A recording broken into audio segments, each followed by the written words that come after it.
கர்த்தருடைய பரிசுத்த நாமத்துக்கு ஸ்தோத்திரம் உண்டாவதாக.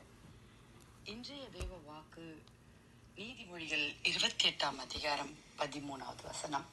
தன் பாவங்களை மறைக்கிறவன் வாழ்வடைய மாட்டான், அவைகளை அறிக்கை செய்து விட்டுகிறவனோ இரக்கம் பெறுவான்.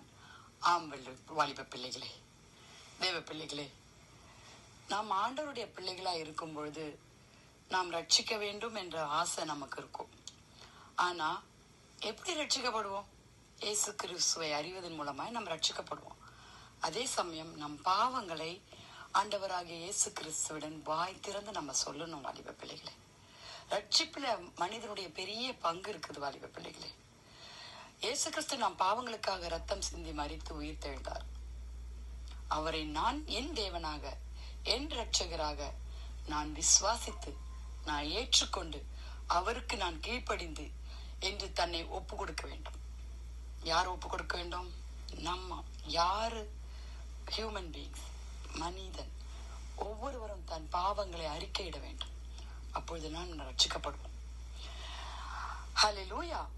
யோவான் 3 அதிகாரம் 16வது வசனத்தில் இப்படியாக சொல்லி இருக்கிறது: தேவன் தம்முடைய ஒரே பேரான குமாரனை விசுவாசிக்கிற எவனோ அவன் கெட்டு போகாமல் நித்திய ஜீவனை அடையும்படிக்கு அவளை தந்துருளி இவ்வளவாய் உலகத்தில் அன்பு கூர்ந்தார். ஆம் வாலிப பிள்ளைகளே, ஒரே குமாரன் ஹல்லேலூயா பிதாவானவர் ஒப்பு கொடுத்தார், மரணத்திற்கு ஒப்பு கொடுத்தார். ஏன்? நமக்கு நித்திய ஜீவன் அளிக்கும்படியாக. ஹல்லேலூயா.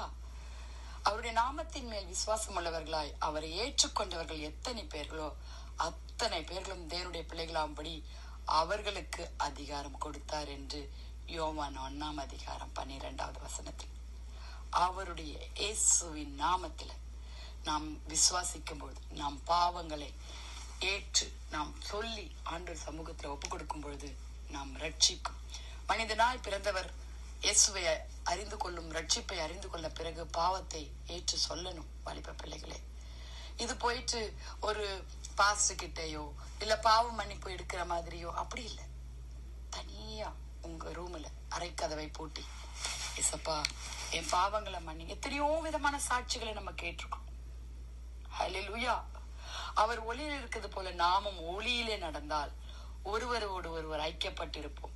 அவருடைய குமாரனாகிய இயேசு கிறிஸ்துவின் ரத்தம் சகல பாவங்களையும் நீக்கி நம்மை சுத்திகரிக்கும் என்று 1 யோவான் 1 அதிகாரம் 7வது வசனத்தில் சொல்லியிருக்க வாலிப பிள்ளைகளே, ஜெபிக்கலாமா?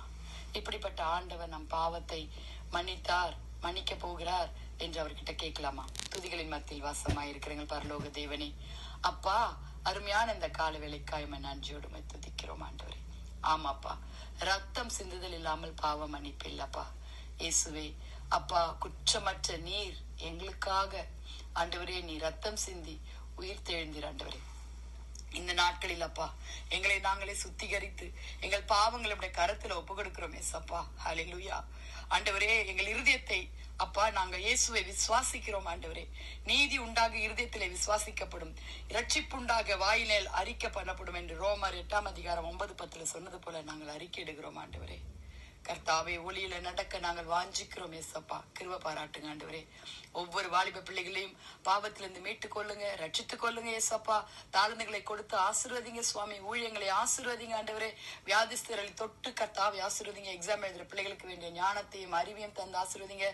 தேசத்தை பாதுகாத்துக் கொள்ளுங்க ஆண்டவரே. அநேக விபத்துகள் கடந்து கொண்டிருக்கிறதுப்பா. நீரே ஆண்டவரே கர்த்தாவை ஒவ்வொருவரையும் பாதுகாத்துக் கொள்ளுங்க, வழி நடத்துங்க சுவாமி. துதிகன மகிமை உமக்கே செலுத்துகிறோம். மீட்பர் இயேசுவின் மூலம் ஜெபம் கேளும் பிதாவே. Amen. Amen. Have a blessed day. Bye.